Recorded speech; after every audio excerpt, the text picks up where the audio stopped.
Hi everyone, अगर आप लोगों ने भी सीटेट का फॉर्म भरा है तो आज की वीडियो में मैं आप लोगों को बताने वाली हूँ कि सीटेट के पेपर में जो लैंग्वेज आती है, लैंग्वेज फर्स्ट और लैंग्वेज सेकंड, उसमें बिना ग्रामर पढ़े ही आप कैसे पूरे में से पूरे मार्क ला सकते हैं। किस तरीके से आप बिना ग्रामर पढ़े ही फुल में से फुल मार्क ला सकते हैं। तो बिना किसी देरी के चलिए हम चलते हैं हमारी वीडियो की ओर। देखिए, इस तरीके से मैंने कुछ फ्लो चार्ट बना के रखा है। इसमें मैं आप लोगों को ट्रिक बताने वाली हूँ कि आप किस तरीके से लैंग्वेज को सॉल्व कर सकते हैं अपने सीटेट के पेपर के अंदर। तो देखिए, जैसा कि मैंने आप लोगों को बताया कि सीटेट जो होता है उसके अंदर दो लैंग्वेज आती है। एक लैंग्वेज फर्स्ट होती है और एक लैंग्वेज फर्स्ट होती है और दूसरी जो होती है वो लैंग्वेज सेकंड होती है। लैंग्वेज फर्स्ट और लैंग्वेज सेकंड जो होती है वो टोटल जो होती है वो हमारी 60 मार्क की आती है। टोटल जो लैंग्वेज होती है वो हमारी 60 मार्क की होती है, यानी कि 30 मार्क जो होते हैं वो इसमें लैंग्वेज फर्स्ट के होते हैं। 30 मार्क जो यानी 30 मार्क जो होते हैं वो लैंग्वेज फर्स्ट के होते हैं और 30 मार्क जो होती है वो लैंग्वेज सेकंड के होते हैं। उसके अलावा अगर मैं आप लोगों को बताऊं कि कौन कौन सी लैंग्वेज होती है, तो देखिए यहाँ पे बहुत सारी लैंग्वेज होती है, लेकिन आपकी इच्छा है कि आप कोई भी लैंग्वेज पढ़ सकते हैं। जैसे मैंने यहाँ पे केवल और केवल हिंदी और इंग्लिश लैंग्वेज के बारे में बताया है, यानी अगर आप लोगों ने फर्स्ट लैंग्वेज के रूप में हो सकता है हिंदी भरी हो सकता है इंग्लिश भरी हो, सेकंड लैंग्वेज में हो सकता है आपने हिंदी भरी हो सकता है इंग्लिश भरी हो। मैं इस वीडियो में सिर्फ और सिर्फ हिंदी और इंग्लिश के बारे में डिस्कस करूंगी। अगर आप लोगों ने संस्कृत, उर्दू, बंगाली है, इसके अलावा और भी कोई लैंग्वेज भरी है तो उसके लिए भी सारे सेम रूल ही फॉलो होते हैं। जैसे कि अगर मैं फर्स्ट हिंदी की बात करूं कि मान लीजिए आपने फर्स्ट लैंग्वेज हिंदी भरी है तो उसके अंदर 30 मार्क की आपकी हिंदी आएगी, जिसके अंदर 15 मार्क का कंटेंट आएगा, यानी पैसेज आएंगे।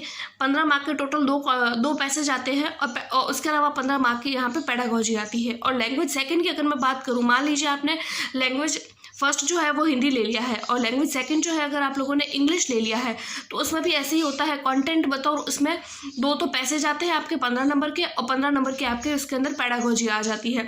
तो इस तरीके से लैंग्वेज का कुछ जो होता है वो पैटर्न रहता है। अब हम ये देखेंगे कि लैंग्वेज को हमें सॉल्व कैसे करना है। तो देखिए, लैंग्वेज अगर हम लोग पढ़ते हैं तो हमें हर एग्जाम में हम देखते हैं कि लैंग्वेज आती है तो उसमें सिर्फ और सिर्फ हम ग्रामर पर फोकस करते हैं। तो देखिए, सीटेट का एक ऐसा एग्जाम है जिसमें हमें ग्रामर पर फोकस नहीं करना है, यानी कि सीटेट के एग्जाम में ग्रामर बहुत ही ज़्यादा कम आती है। यानी अगर यहाँ पर मैंने स्पष्ट लिख लिया है कि डोंट फोकस ऑन ग्रामर, यानी कि अगर आपने लैंग्वेज कोई भी ली है तो आपको उसमें ग्रामर पर बिल्कुल भी फोकस नहीं करना है।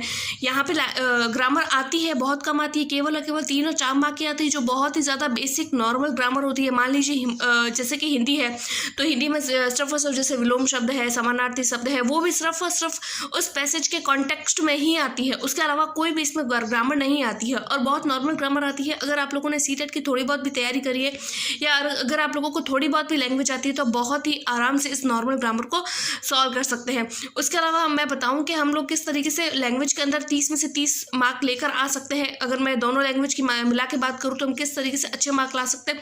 तो सेकंड पॉइंट होता है हमारे लिए, इसकी जो लैंग्वेज की पेडागोजी होती है वो इक्वली इंपॉर्टेंट होती है। Equal importance of language pedagogy. हम क्या करते हैं, हम साइकोलॉजी पढ़ लेते हैं तो हमें ये लगता है कि जब हमने साइकोलॉजी पढ़ ली है तो हमारी पेडागोजी खुद से, लैंग्वेज की पेडागोजी खुद से सॉल्व हो जाएगी, लेकिन ऐसा नहीं होता है। कई बार हम देखते हैं कि हिंदी और इंग्लिश की जो पेडागोजी होती है वो साइकोलॉजी से थोड़ी सी अलग आ जाती है, लेकिन अगर हम प्रैक्टिस नहीं करते हैं तो हमें उसको हम सॉल्व नहीं कर पाते हैं। तो हमें पेडागोजी को अवॉइड नहीं करना है। उसके अलावा अगर मैं आप लोगों को तीसरा पॉइंट बताऊं तो देखिए, तीसरा पॉइंट हमारे लिए इक्वली इंपॉर्टेंट होता है कि डोंट अवॉइड पैसेज, यानी पैसेज की प्रैक्टिस करना हमारे लिए बहुत ज़्यादा इंपॉर्टेंट है। ग्रामर पे फोकस हमें बहुत कम करना है, यानी नहीं के बराबर। अगर हम करना भी चाहते हैं तो सिर्फ और सिर्फ हमें 1 या 2% ही ग्रामर पे फोकस करना है। हमें क्या करना है मेन, तो हमें डोंट अवॉइड पैसेज, यानी पैसेज की प्रैक्टिस को हमें अवॉइड नहीं करना है। पैसेज, तो आप पैसेज की प्रैक्टिस कहाँ से करें, तो पैसेज की प्रैक्टिस जो है वो हमारे पिछले साल के जो पेपर है या फिर इतने सालों से जो पेपर होते आ रहे हैं, यानी कि हमें पता है कि सीटेट का पेपर जो है वो 2011 से ही होता आ रहा है, तो इतने सारे पैसेज जो है वो हमें प्रीवियस ईयर के मिल जाएंगे।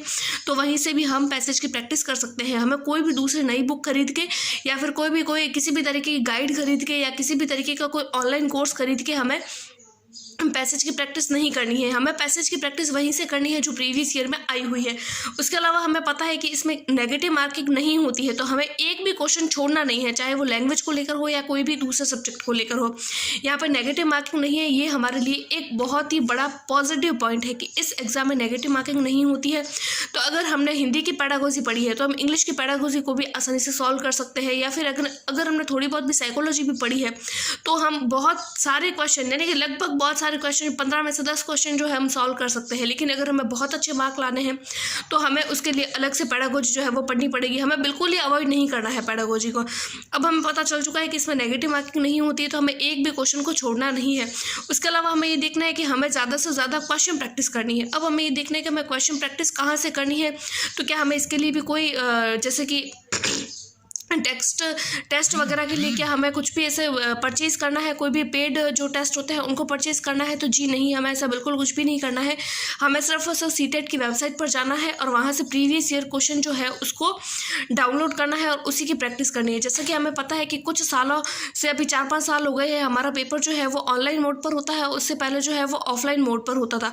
अभी ऑफलाइन मोड पर होने वाला है, उससे पहले जो है वो ऑनलाइन मोड पर होने वाला होता था। तो ऑफलाइन और ऑनलाइन दोनों तरीके के जो पेपर है उनको हम लोगों को सॉल्व कर देना है, उसी के प्रीवियस ईयर क्वेश्चन की प्रैक्टिस करनी है।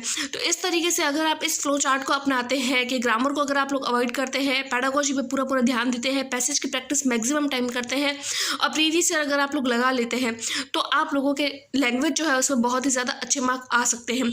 लैंग्वेज नहीं है ये, हर एक सब्जेक्ट के लिए है कि अगर आपने सिर्फ हिंदी और इंग्लिश के लिए या फिर कोई दूसरे लैंग्वेज के लिए नहीं है, अगर आप मैथ्स के स्टूडेंट है और अदर भी जो सब्जेक्ट आने वाला है जैसे ईवीएस वगैरह, एसएसटी आने वाली है, तो उसके लिए भी इक्वली इंपॉर्टेंट होने वाला है। तो इस तरीके से आप 60 में से लगभग 60 लाने की कोशिश कर सकते हैं, लेकिन 55 तो आप मैक्सिमम ला ही सकते हैं।